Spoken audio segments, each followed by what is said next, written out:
Antibiotik adalah ubat yang digunakan untuk merawat jangkitan bakteria. Namun, jumlah bakteria yang kebal terhadap antibiotik semakin meningkat di hospital serta dalam komuniti di Malaysia dan di serata dunia. Kerintangan antibiotik wujud apabila kita tersalahguna atau terlebih guna antibiotik. Apabila bakteria menjadi kebal dengan antibiotik, jangkitan akan jadi lagi teruk.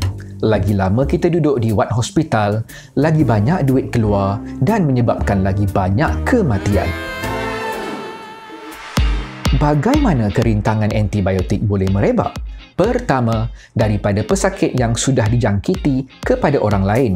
Kedua, melalui rantai makanan. Contohnya, apabila kita makan makanan yang dah tercemar dengan bakteria kebal ini atau makanan yang mengandungi lebihan antibiotik yang tidak terurai sepenuhnya.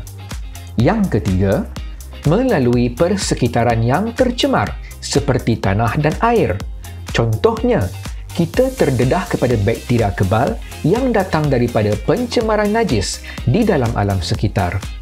Kementerian Kesihatan Malaysia dengan kerjasama pelbagai kementerian dengan sokongan Pertubuhan Kesihatan Sedunia (WHO) telah menjalankan satu kajian di sebuah bandar utama untuk mengkaji bakteria E. coli.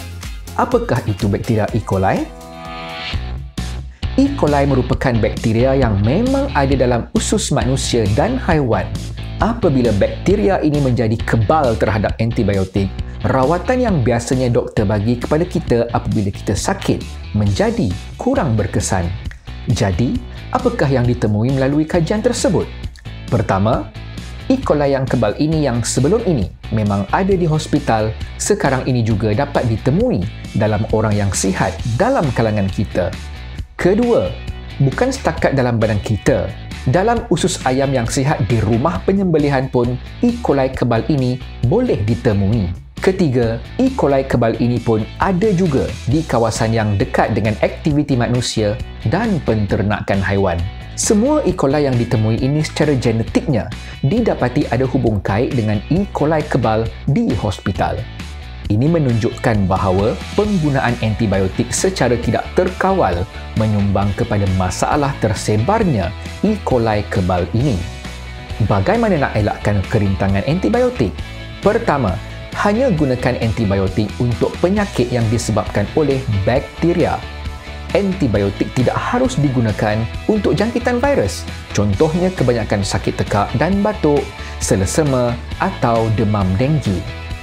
Kedua, gunakan antibiotik secara berhemah. Ikut arahan doktor ketika mengambil antibiotik. Akhir sekali, elakkan bagi antibiotik kepada haiwan ternakan dengan tujuan untuk bagi dia cepat besar. Malaysia telah mengharamkan penggunaan antibiotik colistin dalam penternakan haiwan dan senarai antibiotik yang diharamkan akan ditambah dalam masa terdekat. Jadi, jalankan tanggungjawab kita dengan memahami kerintangan antibiotik. Mari kita hentikan kerintangan antibiotik. Guna antibiotik sewajarnya, elak mudarat.